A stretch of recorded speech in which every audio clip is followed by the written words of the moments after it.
అందశ్రీతో ఉన్నటువంటి అనుబంధం కానీ తర్వాత సాహిత్యానికి సంబంధించి కానీ మాట్లాడడానికి మనతో అంటే ఇక్కడ అంత్యక్రియలకు వచ్చేసిండ్రు పాశం యాదగిరి గారు సీనియర్ జర్నలిస్టు. ఆయనతో ఉన్నటువంటి అనుబంధాన్ని తెలుసుకునే ప్రయత్నం చెప్పండి సార్. ఎట్లా మొట్టమొదట అందరిసీ చనిపోవడం చాలా విచారించదగిన విషయం. ఆయన మట్టి నుంచి వచ్చిన బిడ్డ. మట్టి నుంచి వచ్చినకే జ్ఞానం ఉంటుంది, మట్టి సంగతి తెలుస్తుంది. ముస్సోరు నుంచి డైరెక్ట్ పారాషూట్ మీద దిగిన ఐఏఎస్ ఆఫీసర్లకు ఏం తెలియదు. ఆకాశం నుంచి డైరెక్ట్ ఊడిపడితే ముస్సోరి అంటే ఐఏఎస్ ట్రైనింగ్ సెంటర్, అక్కడి నుంచి వచ్చినాక ఏం తెలియదు. గొర్రెలు కాసిన వాళ్ళకి ఎక్కువ తెలివి ఉంటుందని చెప్పి మహమ్మద్ ప్రాఫిట్ అన్నాడు. అందరు ప్రవక్తలు గొర్రెలే కాసారు. మహమ్మద్, అంతకంటే ముందు జీసస్, అంతకంటే ముందు మోజెస్, జాకబ్, అసలు ఆఖరికి కన్ఫ్యూషన్, చైనాలో కన్ఫ్యూషన్ మతం చెప్పింది కూడా గొర్రెలు కాసిన వాళ్ళే. గొర్రెలు కాస్తే నల్లగొంగ తీసుకొని నల్ల మేకను తీసుకొని తుమ్మల చుట్టూ తిరిగితే తెలివి వస్తుంది. చదువుకుంటే తెలివి రాదు. వందలాది గొర్రెలు ఉంటాయి, ఎవరి గొర్రె ఏందో చెప్పేస్తా ఈజీగా చెప్తాడు. దాని అడుపులో తేడా కూడా చెప్తాడు. ఇది గడ్డి దొరికి సంతోషంగా ఉంది, ఇది గడ్డి దొరక దుఃఖంతో బాధపడుతున్నది, అది అరుపు కూడా చెప్తాడు. చదువుకున్నాడు చెప్పలేడు. చదువుకున్నాడు వాడి ends up as English parroting joker. ఏముండదు. ఆయన అంత అద్భుతంగా చెప్పగలిగిందంటే మట్టి గురించి చెప్పగలిగాడు.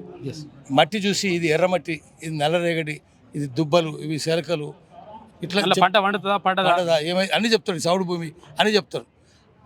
అందుకని అంత గొప్పగా రాసిండు ఆయన అందశ్రీ. ఒకటి తర్వాత శ్రమజీవులతోటి సంబంధం మమేకమైంది ఆయన. ఆయన కూడా స్వయం శ్రమజీవి కాబట్టి శ్రమజీవుల బాధని రాసిండు ఆయన. తాపీ మేస్త్రిగా ఉన్నాడు, గొర్రెలు కాసిండు, కష్టాలు పడ్డాడు, అనాథగా పెరిగిండు. కాబట్టి అవన్నీ తన కవిత్వంలో కనిపిస్తాయి. తెలంగాణ ఉద్యమంలో కూడా అదే ముందుకు నడిపింది. తెలంగాణ ఉద్యమాన్ని కవులు కళాకారులే ముందుకు తీసుకుపోయింది. ఎందుకంటే పాలో ఫ్రైరే చెప్పిండు, బ్రెజిలియన్ ఇంటలెక్చువల్. ఆయన ఏం చెప్పింటే, when you cannot resist political domination with political consciousness, you use popular culture as means. ఆయుధంగా ప్రజల సంస్కృతిని మార్చుకోవాలి, అప్పుడే మనం దాన్ని కొట్టగలుగుతాం అని చెప్పిండు. ఆ రాజకీయ ఆధిపత్యాన్ని కొట్టాలంటే ప్రజల సంస్కృతిని ఆయుధాన్ని మార్చుకోవాలి. అది ఆయన తీసుకొచ్చిండు. మేము అందరినీ కవులను కళాకారులను ముందు పెట్టి తెలంగాణ ఉద్యమం మొదలుపెట్టినాం. మేము మొదలుపెట్టినప్పుడు గద్దరే ముందున్నాడు, తర్వాత విమలక్క లాంటి వాళ్ళందరూ చేరిండ్రు, గూడంజయ్య అందరూ దాంట్లో చేరిపోయిండ్రు, జయరాజు వచ్చిండు, అందరూ గోరటెంకన్ వచ్చిండు, నిస్సార్ అని ఉంటుండే కవి, చనిపోయిండు నిస్సార్ ఉంటుండే. ఒకరు కాదు, నేర్నాల కిషోర్ ఉండేది, వీళ్ళందరూ ఉండ్రి. గద్దర్ మీద 6 తూటాలు కలిసి నేను ఆయన పోయినాం. అప్పుడు కేసీఆర్ ఎక్కడ ఉండు, చంద్రబాబు పాదాలు పిసుకుంటున్నాడు. ఆయన లేడు, ఉద్యమం లేడు, కేసీఆర్ లేడు, కేసీఆర్ ఫ్యామిలీ లేదు. వీళ్ళు ఉన్నది వీళ్ళే ఉన్నారు.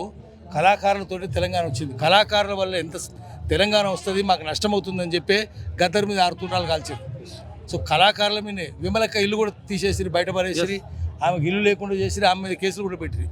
ఎందుకంటే సమస్య మాలాంటి వాళ్ళతో లేదు, కళాకారులతోటే ఉంది. కాబట్టి వాళ్ళే చైతన్యం నింపుకుంటూ పోయినారు. 90-96 నుంచి మేము తెలంగాణ ఐక్య కార్యాచరణ కమిటీ పెట్టినప్పుడు తెలంగాణ జేఏసీ అనేది తర్వాత వచ్చింది, కేసీఆర్తో వచ్చింది. అప్పుడు వీళ్ళు లేరు మాతోటి, వీళ్ళు ఇప్పుడు అనుకునే మేధావులు ఎవరు లేరు. అప్పుడు మేమే మొదలుపెట్టినాము, కవులు కళాకారులతో మొదలుపెట్టినాము, ఊరులో తిరిగినాము. తను అన్ని చోట్లకు వచ్చింది. రేబర్తిలనే కాదు, మేము అన్ని చోట్ల శౌర్యయాత్ర పెట్టినాము. కడివెండి పోయినాం, పాలకుర్తి పోయినాం, దేవరూపల పోయినాం, శౌర్యయాత్రలు శూరులను తలుచుకోవడానికి. బైరాన్పల్లి పోయినాం, పక్కన కూటిగల్లు పోయినాం. ఈ అన్ని చోట్ల పోయి మేము వీరుల అమరులకు దండాలు పెడుతుంటే, దండలు వేస్తుంటే స్థూపాలకు అన్ని చోట్ల మా వెంటున్నాడు. ఆయన చదువు రాదు కాబట్టి నిజాయితీ పడాడు. చదువుకున్నాడు చెడిపోతున్నాడు. చదువుకున్నోడికి వానికి తెలివి ఉండదు, నిజాయితీ ఉండదు. చదువు రానుడికే నిజాయితీ ఉంటుంది. ఆయన రాసింది అందుకే మాయమైపోతున్నాడమ్మా మనిషి అన్నవాడు అనేది. పట్టణాల్లో మాయమైపోతున్నాడు, గ్రామాల్లో ఉంటాడు. ఎందుకంటే ఆయన చెప్పింది ఎప్పుడు చెప్పేది, ఒక యాక్సిడెంట్ అవుతుంది ఊర్లే, 100 మంది పరిగెత్తుకొస్తారు, వాడు ఎవడో కూడా తెలియదు వీళ్ళకు. హైదరాబాద్లో పక్కింటోనికి యాక్సిడెంట్ అవుతుంది, ఎవడు కూడా అక్కడ చూసుకుంటాడు, లేకపోతే సెల్ ఫోన్ తీసుకొని షూట్ చేస్తుంటాడు. వానికి చదువు లేదు, నిజాయితీ లేదు, తెలివి లేదు, నిజాయితీ లేదు. చదువు ఉంటే తెలివి రాదు, చదువుకోకుండా తెలివి ఎక్కువ వస్తుంది, నిజాయితీ కూడా వస్తుంది. అందుకని ఆయన కింది నుంచి వచ్చిండు కాబట్టి మనిషి అన్నవాడు మాయమైపోతున్నాడు. పట్టణాల్లో రేబర్తిలో కాదు, మా రేబర్తి రండి మీకు కనిపిస్తుంది, ఏ ఊరికైనా రండి కనిపిస్తుంది. వాళ్ళకి నిజాయితీ ఉంటుంది, జ్ఞానం కూడా ఉంటుంది. చదువుకున్నానికి జ్ఞానం ఉండదు, నిజాయితీ ఉండదు అని చెప్పిండు. అందుకని ఆ పాట రాసిండు. అది ప్రజల్లో నానడానికి కారణం ఏంటంటే ప్రతి ఒక్కరు దాన్ని ఏకీపిస్తున్నారు.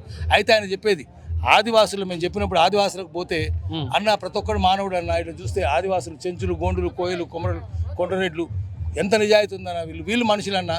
నేను పాట మార్చుకోవాలి కానీ వీళ్ళ కోసం మార్చుకోలేను. ఎందుకంటే ఆదివాసులు గొప్పలు అని చెప్పి రాయాలి అని రాద్దామని అనుకున్నాడు. ఈ లోపల పాపం ఆయన పోయినాడు.